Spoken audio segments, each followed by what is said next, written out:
siya bula-bula ka ng kaan. Munchkin!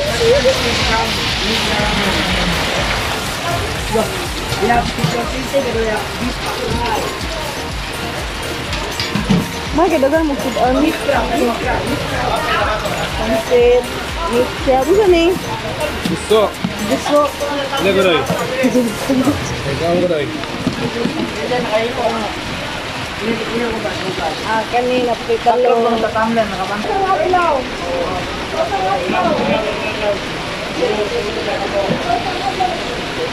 Yung laguan. Isa rin. Lanchaw. Lanchaw. Karauban. Bakuwa. Bakuwa. Kompleto man. Baka. Baka na. Latan. Manok ko siya. Means larangan. Sa poblasyon Argo. Ay, Oslo. Sorry naman. Halo mga kakuan na diya sa ditong gusto nga nagsudan ata sa Oslo karon. Lami kay means larangan hapit mo gay. Ang gayo mo kalimot. Huwag kayo mo mag-open. Mag-open me. Alas 6 sa buntag. Hantod. Alas 9 sa gabi. Napay dagang kapilian ng mga sudan. Aside sa video ni ma'am, napay dagang mga putay ini kagabi. Daghan kayo mong mapilian. Everyday open. Everyday open.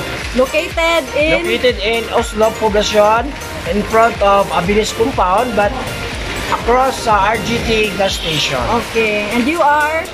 And I'm Nino Olis. Nino. Nino, and I'm Nins Larangan, owner. Okay. Thank you. Thank you, God bless.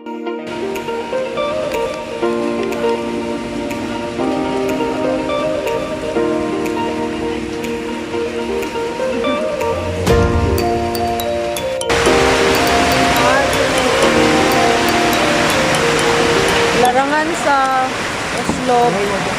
Naros lungsod near St. Mary's Academy. St. Mary's Academy. So guys, we just had our lunch here at Nins Larangan in Oslo, Poblacion Oslo, because we had to stop over kay Kusugay Uwan and we're still waiting for the bus. So it's already 1:28 and wala pa yung bus. So we might arrive Argao around 3 o'clock.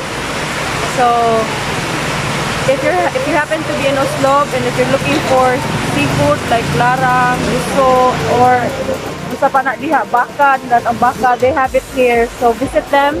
They're open every day, 6 a.m. to 9 p.m. Bye.